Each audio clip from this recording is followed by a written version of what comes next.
नमस्कार दोस्तों, मैं सुप्रिया स्वागत करती हूँ आपका डिकोड एग्जाम के डेली करंट अफेयर की क्लास में। दोस्तों, आज हम अपनी करंट अफेयर की क्लास में डिस्कस करेंगे 9 अगस्त से रिलेटेड करंट अफेयर को।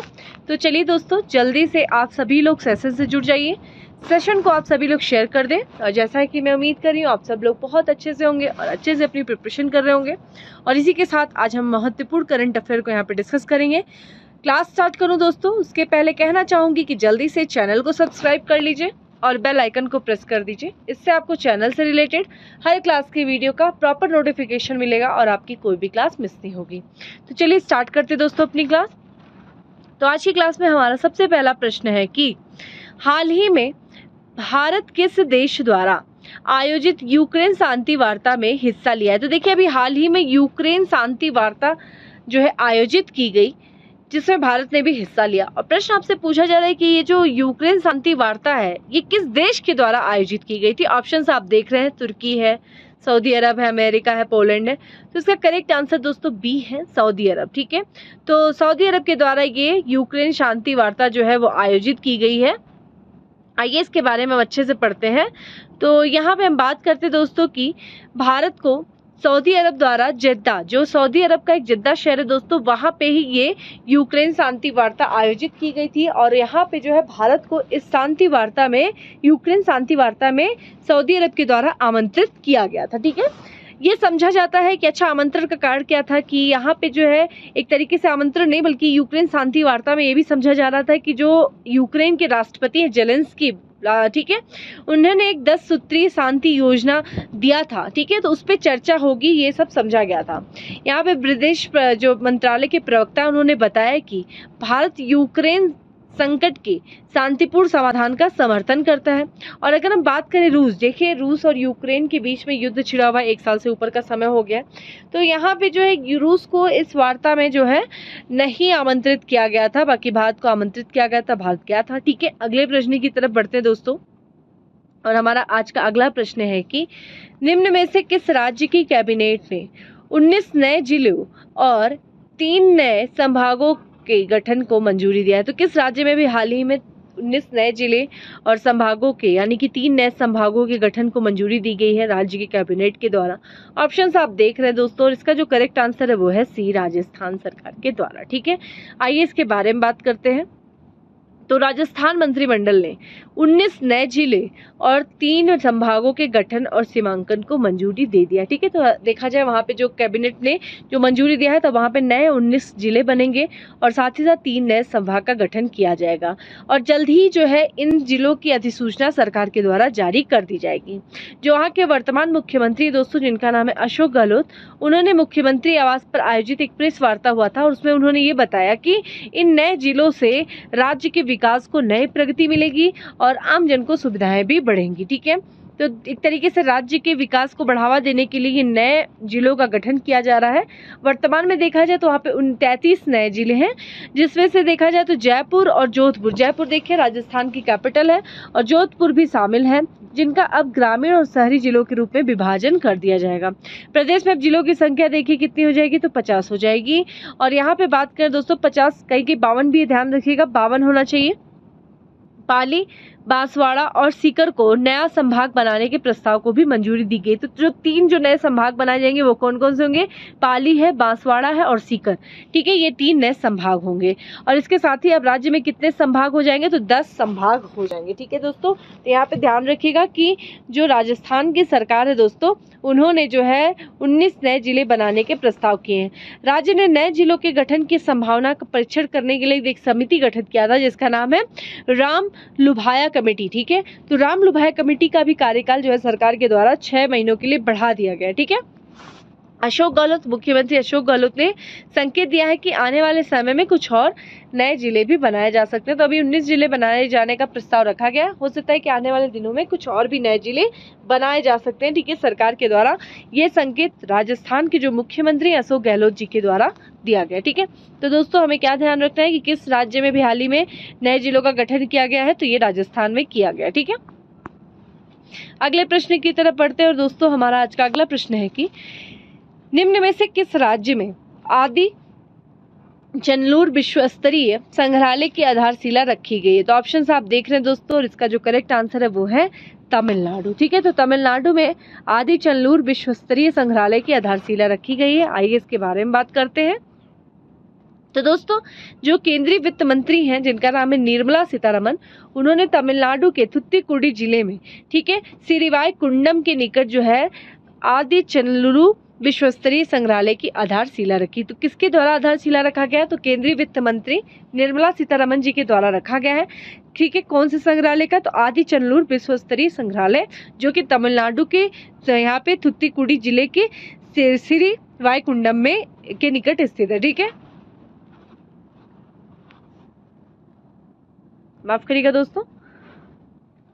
हम बात करें इसके बारे में दोस्तों, तो यहाँ पे देखिए जो मंत्री हैं, ठीक है, यानी कि जो वित्त मंत्री सीतारमन, वो अपनी जो है तमिलनाडु की यात्रा पे गई थी, और इस दौरान उन्होंने आदि चेन्नूर पारंबू इलाके का निरीक्षण किया, जहां 2021 में खुदाई का कार्य किया जा रहा है, 2021 से वहां पे। ठीक है, यहाँ पे हम बात करें तो भारतीय पुरातत्व सर्वेक्षण, ठीक है, ने ठीक है आइकॉनिक ऑन साइट संग्रहालय भी विकसित किया जा रहा है, और ये प्राचीन पुरावशेष है। इसमें देखिए एक और भी संग्रहालय विकसित किया जा रहा है भारतीय पुरातत्व सर्वेक्षण विभाग के द्वारा, आइकॉनिक ऑन साइट संग्रहालय, जो कि इसमें प्राचीन पुरावशेष होंगे। यह संग्रहालय आदि चेन्नूर के संग्रहालय से 1 किलोमीटर दूर स्थित है। ठीक है, इस अवसर पर तमिलनाडु के मत्स्य और पशुपालन मंत्री अनीता आर राधाकृष्णन, थुत्तुकुडी को लोकसभा सदस्य सुश्री कनिमोझी और गणमान्य व्यक्ति जो है वो उपस्थित रहे हैं। ठीक है, तो ध्यान रखिएगा दोस्तों, कौन सा संग्रहालय? संग्रहालय का नाम आपको पता होना चाहिए कि आदि चेन्नूर विश्व स्तरीय संग्रहालय, इसका नाम है, तमिलनाडु में इसकी आधारशिला रखी गई है। अगले प्रश्न की तरफ बढ़ते हैं दोस्तों। अगला प्रश्न है कि नई परियोजनाओं के लिए भारत सरकार किस देश को अनुदान सहायता देगी? तो किस देश में नई परियोजना स्थापित किया जा रहा है जिसके द्वारा जो है भारत सरकार के द्वारा अनुदान दिया जाएगा उस देश को? तो यहाँ पे जो करेक्ट आंसर है वो है दोस्तों डी है, नेपाल। ठीक है, तो नेपाल में नई परियोजनाओं के लिए भारत सरकार जो है वो अनुदान सहायता देगी। आइए इसके बारे में चर्चा करते हैं, कितना अनुदान दिया जाएगा।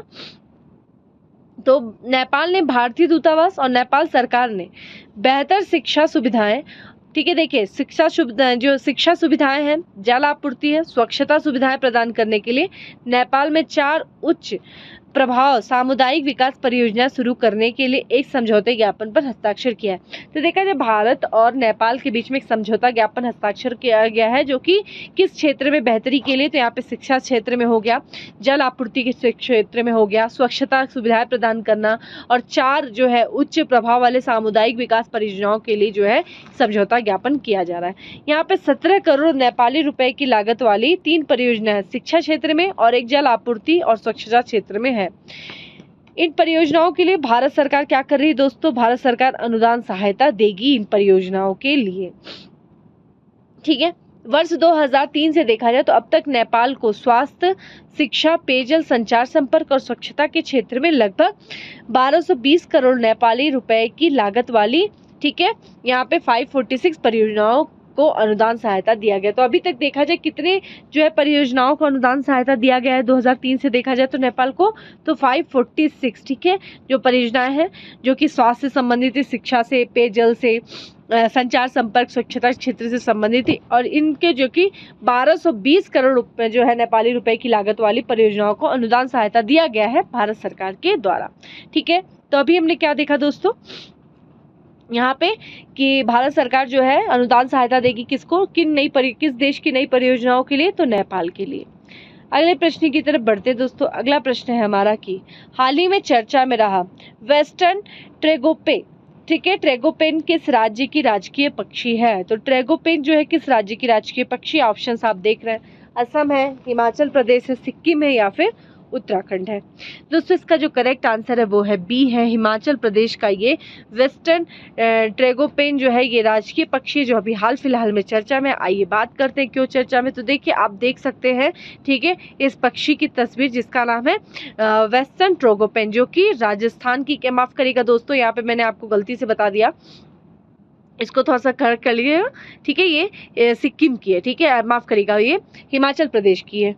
तो मैंने पहले भी हिमाचल प्रदेश, अभी मैंने राजस्थान बोल दिया था, तो उसके लिए मुझे क्षमा कीजिएगा। तो यहाँ पे हम बात करें तो ये जो है, ठीक है, वेस्टर्न ट्रोगोपेन जो है ये एक हिमाचल प्रदेश की जो है ये राजकीय पक्षी है। और इसके बारे में चर्चा ये किया जा रहा है कि दोस्तों इसके आवास स्थान को काफी ज्यादा नुकसान का सामना करना पड़ा था, जिस कारण से इनकी संख्या काफी ज्यादा कम हो गई थी। लेकिन जब इनका लगातार संरक्षण किया गया, इनके संरक्षण का प्रयास किया गया, तो उसके कारण जो है इसे देखिए सराहन तीतर भी कहा जाता है। तो इस तीतर की आबादी में धीरे धीरे क्या है वृद्धि देखने को मिली है। ठीक है, वेस्टर्न ट्रोगोपेन की बात करें तो इसे देखिए किस नाम से जाना जाता है, तो सिंह वाले पश्चिमी ट्रोगोपेन के भी नाम से जाना जाता है। और ये सभी जीवित, जितने भी जीवित तीतर है उनमें ये सबसे दुर्लभ है ये। ठीक है, अगर हम बात करें इसकी खासियत विशेषताओं के बारे में, तो इसके जो ये अपने सुंदर पंखों के कारण और इसका आकार काफी बड़ा होता है, तो अपने बड़े आकार के कारण इस पक्षी को स्थानीय रूप से जुजुराना या पक्षियों का राजा भी कहा जाता है। स्थानीय रूप से यानी कि हिमाचल प्रदेश की राजकीय पक्षी है, तो इसको एक तरीके से पक्षियों का राजा वहाँ पे कहा जाता है। अच्छा, ये कहाँ कहाँ के लिए स्थानिक है, तो ये भारत में देखा जाए उत्तर पश्चिम, एक तरीके से उत्तर पश्चिम हिमालय में, उत्तरी पाकिस्तान के जम्मू कश्मीर हिमालय, और यहाँ पे हिमाचल प्रदेश में होते हुए गढ़वाल के पश्चिमी भाग तक स्थानिक है। ठीक है, ये अधिकतर पत्तियों, अंकुरों और बीजों के साथ साथ कीड़े और अन्य अकशेरुकीय जीवों को भी खाते हैं। तो ये एक तरीके से इनकी विशेषताएं हैं। ठीक है, किसके बारे में, वेस्टर्न ट्रोगोपेन पक्षी की विशेषताएं ध्यान रखिएगा। इनको ये जो है ये राजकीय पक्षी, हिमाचल प्रदेश के ये राजकीय पक्षी हैं, और चूंकि अब इनकी संख्या में वृद्धि देखने को मिली है, तो इस कारण से ये काफी ज्यादा चर्चा में थे। अगले प्रश्न की तरफ बढ़ते हैं दोस्तों। अगला प्रश्न है कि पीएम यशस्वी योजना किस मंत्रालय की योजना है, तो अभी हाल ही में पीएम यशस्वी योजना शुरू की गई है, ये ध्यान रखिएगा। ये है सामाजिक न्याय और अधिकारिता मंत्रालय की ये योजना है। आइए इसके बारे में चर्चा करते हैं दोस्तों। तो सबसे पहले इंपॉर्टेंट हो जाता है कि इस योजना के बारे में जानना। तो सबसे पहले हमने देखा कि ये योजना जो है सामाजिक न्याय और अधिकारिता मंत्रालय के द्वारा शुरू की जा रही है, लागू किया जा रहा है। और इसे किसके लिए, तो जितने भी अन्य पिछड़ा वर्ग है, यानी कि जो अदर बैकवर्ड क्लास है, जो ओबीसी है, जो एससी है, जो विमुक्त हैं, जो घुमंतु है, अर्ध घुमंतु, जिन्हें हम डी नोटिफाइड नोमेडिक कहते हैं या फिर सेमी नोमेडिक ट्राइब कहते हैं। साथ ही साथ देखा जाए जो इकोनॉमिकली बैकवर्ड क्लास कास्ट होते हैं, यानी कि जो आर्थिक रूप से पिछड़ी जाति होती है, इनके श्रेणियों से संबंधित जो छात्र हैं, उन छात्रों के लिए जो है ये योजना शुरू की गई है, पीएम यशस्वी योजना स्कीम। और इसका फुल फॉर्म देख लीजिए क्या है पीएम यशस्वी का, तो ध्यान रखिएगा यहाँ पे PM young achievers scholarship award योजना फॉर वाइब्रेंट इंडिया, ध्यान रखिएगा। तो ये जो है स्कीम फॉर वाइब्रेंट इंडिया, यही एसएसबी का ये फुल फॉर्म है। और ये लागू किया गया है किसके द्वारा, तो सामाजिक न्याय और अधिकारिता मंत्रालय के द्वारा लागू किया गया है। और ये चीज़ ध्यान रखिएगा किनके लिए लागू किया गया है, तो ये भी आपको पता होना चाहिए। ठीक है, इस योजना के बारे में बात किया जाए तो योजना के प्रमुख घटकों में देखिए कौन कौन शामिल है, आप ये देख लीजिए यहाँ पे। तो दोस्तों यहाँ पे जो ओबीसी हो गए, इकोनॉमिकली बैकवर्ड कास्ट है या डीएनटी हैं, उन छात्रों के लिए पी मैट्रिक छात्रवृत्ति है, ओबीसी हो गया। और फिर अगर हम बात करें इन्हीं छात्रों के बारे में, तो पोस्ट मैट्रिक छात्रवृत्ति भी शामिल है। और जो इन्हीं के लिए, जो अगर हम लोगों ने ऊपर देखा, इन छात्रों के लिए शीर्ष श्रेणी की स्कूली शिक्षा है। और यहाँ पे जो है छात्रों के लिए शीर्ष श्रेणी के कॉलेज शामिल हैं। और ओबीसी बालक और बालिकाओं के लिए छात्रावास भी निर्माण किया जाएगा किस योजना के तहत दोस्तों, तो पीएम यशस्वी जो स्कॉलरशिप है, फुल फॉर्म क्या है, prime minister young achievers scholarship award scheme for vibrant India. तो देखिए आपके लिए इंपॉर्टेंट ये हो जाता है दोस्तों कि ये जो है स्कीम जो स्कॉलरशिप स्कीम है, इसका आपको फुल फॉर्म पता होना चाहिए, किस मंत्रालय के द्वारा इसको लागू किया जा रहा है ये भी आपको पता होना चाहिए। ठीक है दोस्तों, अगले प्रश्न की तरफ बढ़ते हैं। अगला प्रश्न है कि भारतीय महिला कंपाउंड टीम ने विश्व तीरंदाजी चैंपियनशिप में कौन सा पदक जीता है, तो करेक्ट आंसर इज ए है, स्वर्ण पदक जीता है। ठीक है, आइए इसके बारे में बात करते हैं। तो देखिए जर्मनी की जो राजधानी दोस्तों बर्लिन में जो है विश्व तीरंदाजी चैंपियनशिप का आयोजन किया गया। और इसमें जो भारतीय महिला कंपाउंड टीम है उसने जो है गोल्ड मेडल जीत करके एक इतिहास रचा है, यानी कि स्वर्ण पदक जीता है भारतीय महिला कंपाउंड टीम ने। किसमें दोस्तों, विश्व तीरंदाजी चैंपियनशिप में, जो कि बर्लिन में आयोजित किया गया। इसमें देखा जाए पहले स्थान जो हासिल किया है वो देखा जाए ज्योति सुरेखा वेन्नम, परिणीति कौर और अदिति गोपीचंद स्वामी की जो यहाँ पे टिकड़ी थी, ठीक है, इन्होंने पहला स्थान हासिल किया है। या किसी भी वर्ग में तीरंदाजी विश्व चैंपियनशिप में भारत का पहला स्वर्ण पदक है। ठीक है, किसी भी वर्ग में देखा जाए तो एक तरीके से भारत का ये पहला स्वर्ण पदक है। तो ये न्यूज़ दोस्तों आपकी स्पोर्ट्स से रिलेटेड है और ये न्यूज़ आपके एग्जाम के लिए इंपॉर्टेंट हो जाती है। ठीक है, अगर हम बात करें इसके बारे में तो भारतीय टीम ने फाइनल में किसको हराया दोस्तों, तो मैक्सिको टीम को हरा करके 229 मुकाबले ठीक है 235 अंक से पराजित किया है। तो किसको, मैक्सिको को हरा करके स्वर्ण पदक जीता है। ठीक है, अगले प्रश्न की तरफ बढ़ते हैं दोस्तों। अगला प्रश्न है कि भारत और किस देश में कृषि क्षेत्र के सहयोग हेतु समझौते ज्ञापन पर हस्ताक्षर हुआ है। तो अभी हाल ही में कृषि क्षेत्र में सहयोग हेतु भारत और किस देश के बीच में समझौता हस्ताक्षर हुआ है। ऑप्शंस दोस्तों आप देख ही रहे हैं, यानी कि ग्रीस है, इटली है, मालदोवा है या फिर नीदरलैंड है। और इसका करेक्ट आंसर अगर देखा जाए तो सी है, मालदोवा। ठीक है, आइए इसके बारे में चर्चा करते हैं दोस्तों। यहाँ पे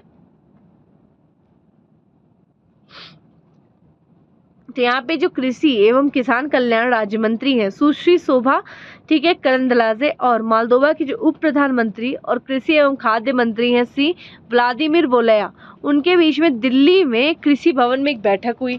और इसी बैठक के दौरान जो है, इस बैठक का बेसिकली उद्देश्य क्या था दोस्तों, ये ध्यान रखिएगा। तो भारत मालदीव के बीच कृषि और मोल्दोवा के बीच भारत और मोल्दोवा के बीच कृषि में द्विपक्षीय सहयोग को मजबूत करना। ध्यान रखिएगा किस क्षेत्र में दोनों देश एक दूसरे को सहयोग करेंगे, तो कृषि क्षेत्र में। और दोनों देश जिनके बीच 31 वर्ष से घनिष्ठ और मैत्रीपूर्ण राजनयिक संबंध है, उनको भी मजबूत करना। तो ना सिर्फ अपने राजनयिक संबंधों को मजबूत करना जो कि 31 वर्ष पुराना है, बल्कि इन दोनों देशों के बीच में कृषि क्षेत्र में भी एक द्विपक्षीय समझौता हुआ है, सहयोग हुआ है, एक दूसरे को सहयोग को मजबूत करने के लिए। ध्यान रखिएगा भारत और मोल्दोवा के बीच में। ठीक है, अगर हम इसके बारे में चर्चा करें दोस्तों, तो बैठक के दौरान ठीक है दोनों मंत्रियों ने कृषि वस्तुओं में द्विपक्षीय व्यापार बढ़ाने की संभावना और कृषि सहयोग बढ़ाने के लिए ज्ञान और प्रौद्योगिकी के आदान प्रदान पर चर्चा किया है। ठीक है, दोनों ही देश के जो मंत्रियों ने बैठक किया था। तो ये था दोस्तों हमारा। अब बात करते हैं हम अपने अगले प्रश्न की। हमारा अगला प्रश्न है दोस्तों की, हाल ही में किस देश के विश्वविद्यालय ने हेलियोलिंक 3D नामक एक अभूतपूर्व एल्गोरिदम विकसित किया है। तो किस देश के विश्वविद्यालय ने, ध्यान रखिएगा ए यानी कि अमेरिका विश्वविद्यालय। अमेरिका का एक विश्वविद्यालय दोस्तों जिसका नाम है वाशिंगटन विश्वविद्यालय करते हैं। तो आइए उसके बारे में पहले चर्चा करते हैं। तो यहाँ पे जो अगर हम बात करें खगोलीय पिंडों की खोज में सहायता करने वाली जो नई तकनीकी जो एल्गोरिदम के साथ अगर देखा जाए तो खगोल विज्ञान का क्षेत्र लगातार विकसित हो रहा है। ठीक है, हाल ही में देखा जाए तो वाशिंगटन विश्वविद्यालय के शोधकर्ताओं की एक टीम ने हेलियोलिंक 3D नामक एक अभूतपूर्व एल्गोरिदम विकसित किया है। ठीक है, कहाँ के विश्वविद्यालय ने, तो वाशिंगटन विश्वविद्यालय के जो शोधकर्ता हैं उनकी एक टीम ने हेलियोलिंक 3D नामक एक अभूतपूर्व एल्गोरिदम विकसित किया है। अपने पहले चरण के परीक्षण में इस एल्गोरिदम ने 2022 SF289 नामक संभावित खतरनाक क्षुद्रग्रह की सफलतापूर्वक पहचान की है। अगर हम इसके बारे में बात करते हैं तो यहाँ पे जो हवाई द्वीप है दोस्तों अमेरिका का, वहाँ पे परीक्षण चरण के दौरान हेलियोलिंक 3D एल्गोरिदम ने 600 फीट की प्रभावशाली लंबाई वाले संभावित खतरनाक क्षुद्रग्रह की खोज करके अपनी क्षमताओं का प्रदर्शन किया है। ठीक है, ध्यान रखिएगा ये एक तरीके से एल्गोरिदम से 600 फीट की जो है प्रभावशाली लंबाई वाले संभावित खतरनाक जो है क्षुद्रग्रह की खोज किया है। हालांकि क्षुद्रग्रह से पृथ्वी का तत्काल कोई खतरा नहीं है, लेकिन आकाशीय गतिविधियों और संभावित खतरों को समझने के लिए इसकी पहचान महत्वपूर्ण है। ठीक है, तो यहाँ पे ध्यान रखिएगा दोस्तों कि किस देश के विश्वविद्यालय, तो वाशिंगटन विश्वविद्यालय के शोधकर्ताओं ने एक अभूतपूर्व एल्गोरिदम विकसित किया है जो कि इन क्षुद्र ग्रहों की पहचान कर सकेगा, हेलियोलिंक 3D। ठीक है, ये चीज ध्यान रखिएगा। अब बात करते हैं दोस्तों आज के अपने अगले प्रश्न की, और आज का हमारा अगला और आखिरी प्रश्न है कि हाल ही में 9वां राष्ट्रीय हथकरघा दिवस कब मनाया गया। तो राष्ट्रीय हथकरघा दिवस कब मनाया गया दोस्तों, तो ध्यान रखिएगा 7 अगस्त को मनाया गया। ठीक है, आइए इसके बारे में चर्चा करते हैं दोस्तों अगले यहाँ पे। तो यहाँ पे देखिए हर साल देखा जाए दोस्तों तो 7 अगस्त को पूरे भारत में जो है राष्ट्रीय हथकरघा दिवस मनाया जाता है। हथकरघा दिवस मनाने का प्राथमिक लक्ष्य देखिए क्या है, एक तो जो हथकरघा को क्या करना, प्रोत्साहित करना। देखिए हाथ से बनाए गए जो करघे होते हैं यानी कि जो एक तरीके से बुनकर होते हैं उनके कार्य को प्रोत्साहित करना, और इस क्षेत्र से जो जुड़े हुए बुनकर हैं उन बुनकर से जो समुदाय उनके प्रयासों के साथ साथ कौशल की पहचान करना। अच्छा, पहली बार जब कब मनाया गया था दोस्तों ये दिवस, राष्ट्रीय हथकरघा दिवस, तो ये 7 अगस्त 2015 को पहली बार इस दिवस को मनाया गया था। ठीक है, अभी 9वां जो है हम दिवस देख रहे हैं। और अगर हम इसी 7 अगस्त को क्यों चुने दोस्तों, तो क्या ध्यान रखिएगा, 7 अगस्त 1905 जो देखिए बंगाल विभाजन हुआ था और बंगाल विभाजन के विरोध में स्वदेशी आंदोलन चलाया गया था, यानी कि स्वदेशी उद्योग विशेष रूप से जो हथकरघा बुनकर है उनको समर्थन करने के लिए। तो स्वदेशी आंदोलन के सम्मान में इस तारीख को ऐतिहासिक महत्व है।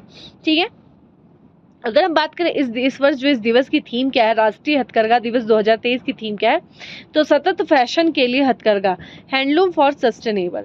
ठीक है, तो ये दोस्तों ध्यान रखिएगा। आज हम लोगों ने इतने सारे क्वेश्चंस देखे और सबसे इंपॉर्टेंट चीज देखा गया। ठीक है, बहुत सारी चीजें देखी गई यहाँ पे। तो अब चलते हैं दोस्तों फैक्ट्स ऑफ द डे की तरफ। तो आज का हमारा दोस्तों पहला फैक्ट्स है कि हाल ही में जारी स्टैंडर्ड एंड पुअर्स ग्लोबल की रिपोर्ट के अनुसार भारत जो है फाइनेंशियल ईयर 2024 से फाइनेंशियल ईयर 2031 तक वृद्धि दर से बढ़ेगा। कितने वृद्धि दर से दोस्तों, तो 6.7% की वृद्धि दर से। नेपाल के पूर्व क्रिकेटर जिन्होंने अंतर्राष्ट्रीय क्रिकेट से संन्यास लिया, उनका नाम क्या है, ज्ञानेंद्र मल्ला है। हाल ही में IFFM में, ठीक है, डायवर्सिटी इन सिनेमा अवार्ड से सम्मानित किया गया। किसे किया गया है, तो मृणाल ठाकुर को किया गया है। अमेरिका के साथ सुरक्षा समझौतों को मंजूरी दी है। किसने दिया है, पाकिस्तान ने दिया है। मैकडॉनल्ड्स ने भारत के पहले ड्राइव थ्रू रेस्तरां का अनावरण किया है। कहाँ किया है, तो महाराष्ट्र की राजधानी मुंबई में किया है। तो दोस्तों ये था आज का हमारा करंट अफेयर। उम्मीद करती हूँ आपको अच्छा लगा होगा। अच्छा लगा है दोस्तों तो लाइक कर दीजिएगा, ज़्यादा से ज़्यादा लोगों को शेयर करिएगा। और डेली करंट अफेयर की जो PDF है वो आपको टेलीग्राम ग्रुप पे मिल जाएगी, जिसका लिंक डिस्क्रिप्शन बॉक्स में दिया हुआ है। जाइए डाउनलोड करिए, ना सिर्फ डाउनलोड करिए बल्कि अपनी शॉर्ट नोट्स बनाइए और रिविजन करिए। चलिए दोस्तों फिर मिलते हैं हम अपने अगले सेशन में, तब तक के लिए bye, have a good day, stay safe and stay happy.